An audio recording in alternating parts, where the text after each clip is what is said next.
Welcome back to another Zero Context Patreon Stark advertising my Patreon content one out of context theater moment at a time. I finished up Blood for Blood, the second half of the Wolf by Wolf series. Then I jumped into Wicked King, book 2 of the Folk of the Air series. I wrapped up the month by starting in on Poughkeepsie. Yael constructed her body a dress size in order to pack more papers between cotton and ribs. Oh, so she can do this, but she can't change the shape of her wrist to get out of handcuffs. Why is this the line that's been drawn? But what if Papa's voice really had been Papa's voice? What if Felix only had a day and a half less now to save him? My main question is, how the hell would they know what Mr. Wolf's voice sounded like, to the point of it convincing Felix that it actually was his father? The Führer makes soldiers swear unconditional obedience to the leader of the German Empire and people, Adolf Hitler, not his 19 decoys. Proof of them alone would be enough to nullify the oath in someone's minds. If we copied these files and printed them in Das Reich, if we found a way to expose the Doppelganger project on the Richter, it wouldn't be just warm batch soldiers rallying to General Ringenger's cause. The lightness of Lucas' brow and cheeks spread to his voice. We know Hitler's been using skin shifters, but the rest of the Reich has no idea. Show the Reich what you showed me. Get all that sensitive information out there, and we're sure to get more than a few civilians in the mix.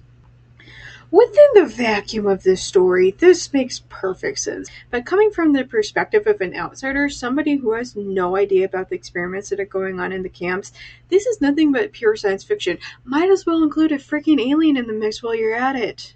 Felix spotted one or two soldiers his own age, their Hitler Youth uniforms stripped to barest buttons and seams, boys who could so easily be him. Papa Martin himself, Papa Martin, Papa Martin.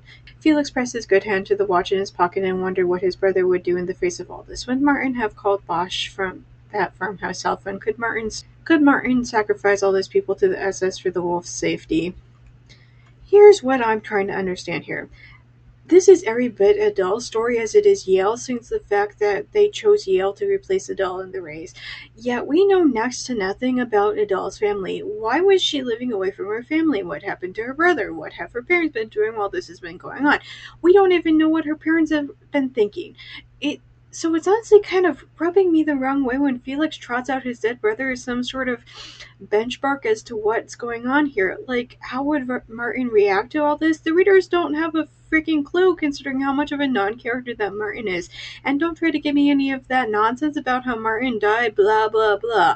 I've read plenty of books where dead characters had clear motivations and characterizations, even if the reader never actually saw them alive.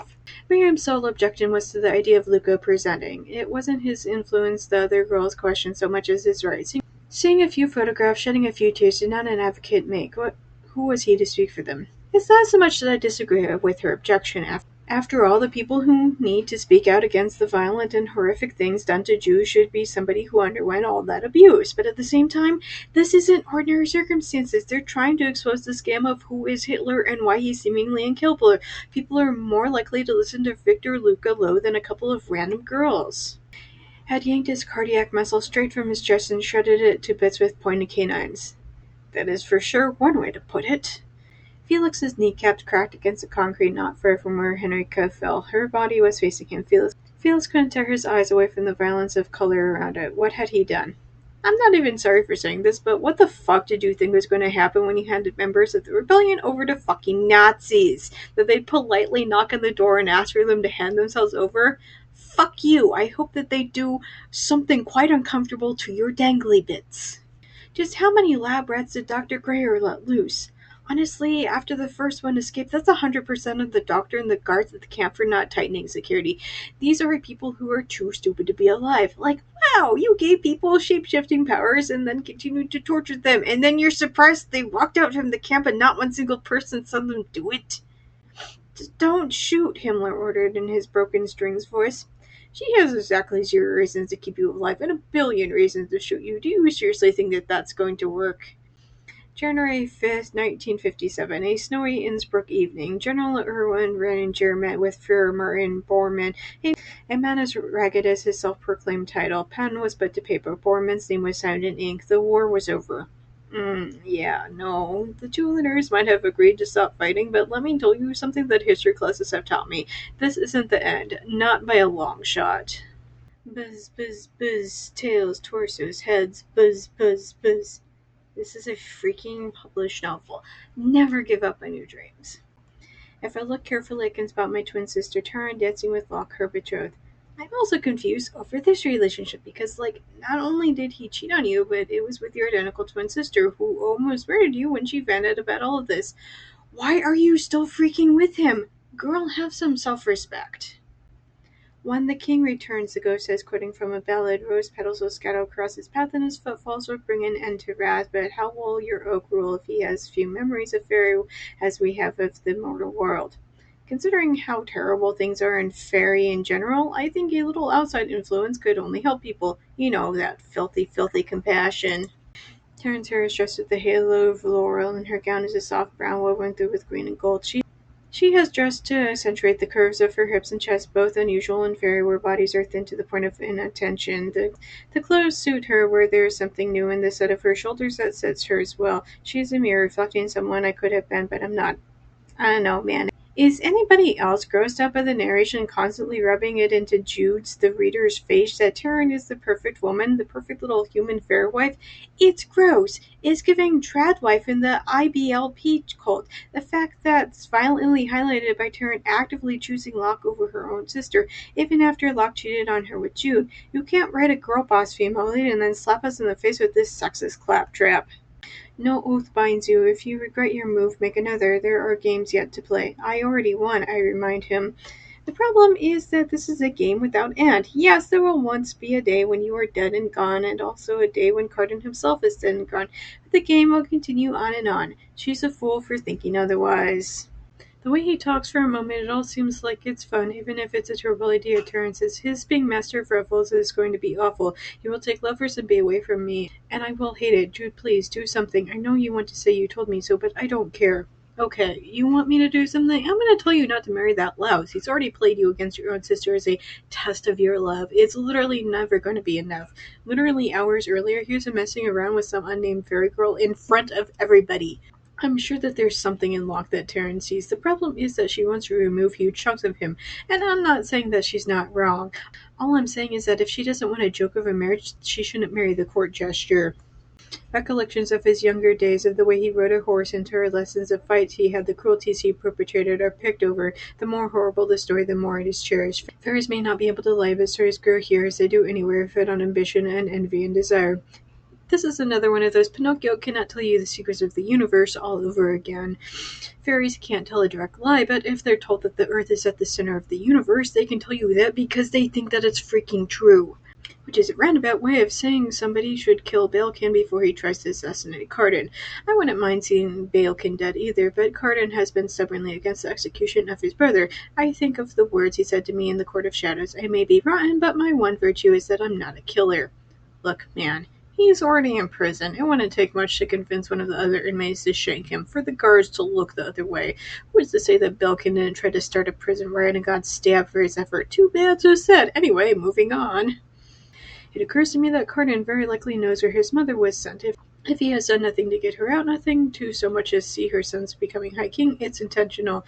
I think of the boy in the crystal orb and the worshipful way he stared after her, and I wonder what changed. What changed? You want to know what changed? His father got tired of his mother and threw her into a dark hole to forget about her. Peace, Jude. Perhaps I overplayed my hand. I cannot believe you want to murder me for it. Your sister would be devastated. Better she never be a bride than wind up a widow, I say. I think Taryn would eventually find somebody else. Hopefully next time she'll be more willing not to marry the first man who offers. Things are always super dramatic around here, Vivi tells Heather. Epic. Everyone asks as though they just stepped out of a murder ballad. She asks like people are being ridiculous, like characters from a novel. In actuality, they're playing fairy politics. Horace the dead horse here to ask, what the hell does she freaking expect to happen here? Literally none of what's going on is remotely new. It should have been going on well before Vivi was ever born and will likely continue on long after Vivi is dead. But again, Vivi is acting like this is somehow all new behavior, like they've all gone insane or some nonsense. Hiding her head in the sand isn't going to magically make all of that go away. I know the court must already think I am bespotted with the High King to endure being crowned Queen of Mirth and still serve as his seneschal. Everyone must think, as Maddox does, that I am his creature. Even after he humiliated me, I came crawling back. But what if I actually am becoming bespotted with him? I'm still a little grateful that we've not been given yet another simpering moron of a female lead. Is Jude too stupid to function? Yes. But at least we're a book and a half into the series and she's only now falling apart because of a boy. If this was any other series, she'd be making kissy face with the male lead on every other page. Trust me, I've read that series over and over and over. You think I performed a trick because Carden likes me better than you, I say, but you shot him with the crossbow bolt. Of course he likes me better. Bars on the ground here. Not even in the ground. It's so fucking low, it's a tavern in Hades. To be fair, I said it in the first book. With friends like this, who needs enemies? You know very well, your king gave the Undersea permission to attack us. It came 2 nights ago out of nowhere. Many of our people were slain before we understood what was happening, and now we are being forbidden from retaliating. We have our own spice essential. They tell us that you're a good little murderer. Here is what we want. Kill Prince Belkin. I can't do that, I say, too astonished to weigh my words. I am not insulted by her praise of my skill at killing, but selling me an impossible task is hardly flattery either. He's an ambassador of the Undersea. If I killed him, we'd be at war. Did you miss the part where she said that they were already at war?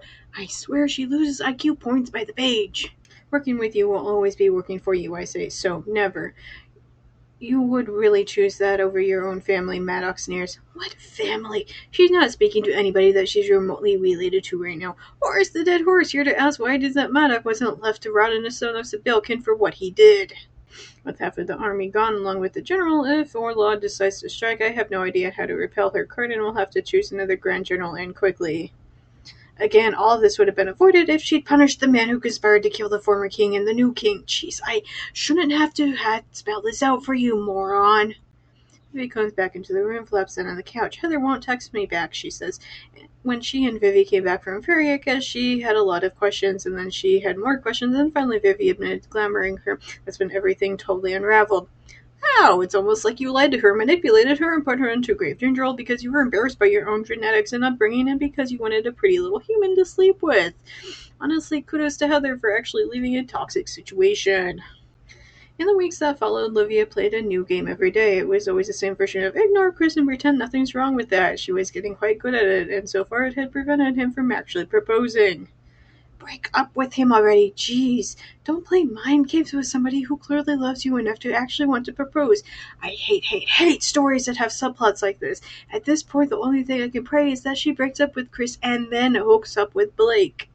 Did you see what they did? Someone called the cops. They was assault. Just then Olivia's countless morning smiles paid off, while the spineless Nimrod started clapping one by one. The clapping became whistling and happy shouts. Atta girl. I can't believe that this turned into an and then everybody clapped moment. Like, geez, does the author even hear herself? Blake faced her in the shade and then looked at his feet and stepped forward until he was encased in the full golden glow of the sun. He lifted his face with his eyes closed and after a moment opened them and focused on Livia. Livia saw then what Cole meant about that stained glass window. She had had no idea the true depths of Blake beauty. His hair glowed with an array of rich bourbon shades, and his green eyes blazed tropical perfection. He tore his shirt open to reveal his chest, giving her more skin to see. This was fucking ridiculous enough in Twilight. In this, with a mentally ill homeless man? No words. Another light flickered inside. The torch is on fire. Blake! Olivia burst through the huge creaky doors and grabbed the bowl of holy water off of the front of the foyer. Olivia's heart raced as she turned to see a man with his hand full of flames. Olivia threw the holy water on him and extinguished the candles he held. Cole looked curiously calm in the remaining light from the wall sconces. What the fuck is wrong with you? It's a fucking church, dipshit. Damn it. I mean, darn it. I thought the church was on fire. I'm so sorry. Maybe I can understand the concern over the idea that the church is on fire, but when she ran in there and saw that it was nothing but a bunch of lit candles, why the fuck did she still throw holy water everywhere? I swear to God that this moron has a negative IQ. Join my Patreon as a free member to access all the same amazing content you love on Tumblr. However, for only $1 a month, you can join my Patreon and unlock all of this month's book snark, as well as early access to my free daily snark. I'll see you next month, guys.